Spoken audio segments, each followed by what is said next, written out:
What's going on, traders? Today's day number 34 of the $5,000 account challenge. We're up $353 on the day. It should have been a lot more, but I took a losing trade and two winning trades. Now, my losing trade that I took completely washed out the profits from one of my winning trades, and we'll talk about that here in just a second.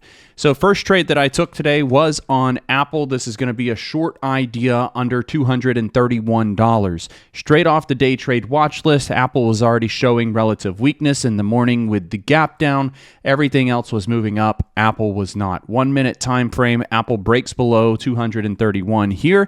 And you know what we do? We don't chase the move. We don't trade in the first 5 minutes, but I didn't want to miss the move in case this continued to sell, which it did. So what I decided to do on the Apple position was go short here with a smaller position size so that in the event this pushed up, I was able to add to the position to manipulate my cost basis and then stop out even higher.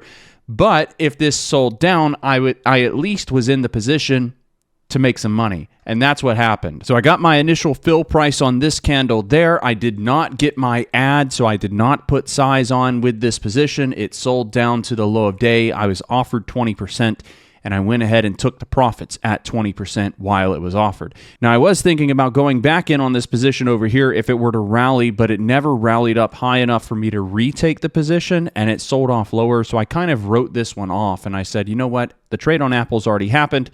Let's go focus on something else. And that was kind of a mistake because we do get a rally retest of the area that I wanted to go short at over on the left over here. We do get the rally up there, but I wound up not taking that short position because I was watching Hood at the time, which leads me to my second and third trades. Hood was a long idea above 122. We get an opening sell-off, break of the downtrend trend line here, and then the rally up. Now, I can't go long here because I know that the resistance is there. It doesn't make sense. And then I can't go long up here because this is just extension. Green, green, green, green, green, green, green, green. It has no pullback. So when this finally does break 122 and pulls back, I'm not trusting this dip. Why? Because the bigger the move up initially, the bigger the dip on the backside can be. So we're not trusting this dip. It's dipping, it's rallying, it's dipping, it's rallying, but it is making lower highs, it is making lower lows. So we're not taking these dip entries and then boom, big sell candle.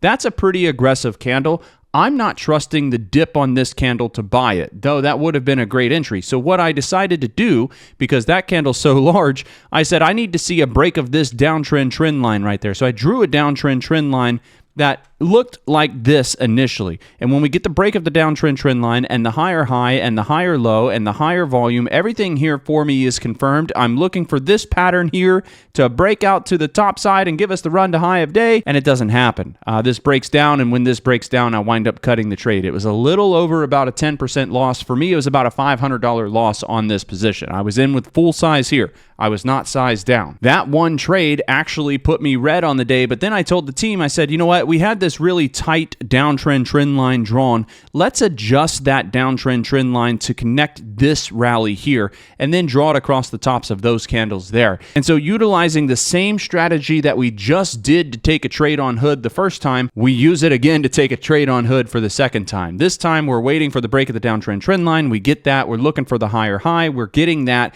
We're looking for the higher lows. We're getting that. I wound up just taking the entry during this consolidation as it was breaking back above $122.